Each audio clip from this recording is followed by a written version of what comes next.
With me now to discuss this more is Ashley Gearhardt, co-author of the study and professor of psychology at the University of Michigan. Professor Gearhardt, thanks for being with us. Absolutely, my pleasure. I'm interested to break it down because I think people's very first question is going to be, how are these ultra-processed foods like the tobacco industry? What in particular did you find that aligns these two? Yeah, absolutely. So we are designed to find food tasty and rewarding. But what the ultra processing industrial engineering that the companies can now do, they're able to break down food into their very constituent parts, build them back up so they hit bliss points, they're rapidly absorbed into our bodies, and then there's a whole sensory profile that leaves you wanting to come back for more and more and more. And this is so true in our modern environment, where with the packaging and the preservatives, they flood every environment we're in, just like how cigarettes used to be everywhere.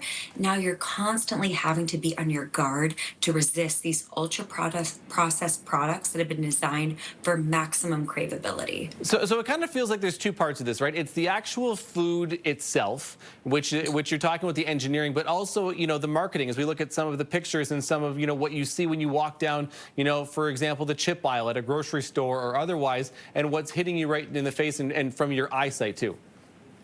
Absolutely. There's two big things that have been sticking out to me that came out from this analysis. The first is the importance of health washing. And this is when you take something like a cigarette that is not good for you and you say, oh, but it's low tar, it has a filter, and it confuses consumers and they keep using it even though that it's not great for them.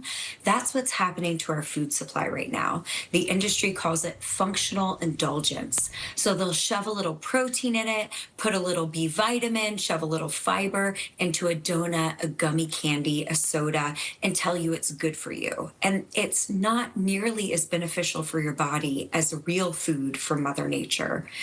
The other part of what we're seeing here is that you really want to set it up so it feels like there is no other alternative. You're just flooded at all times, and it starts to feel like any moment you have a slight desire, a slight stressor, the product is right there.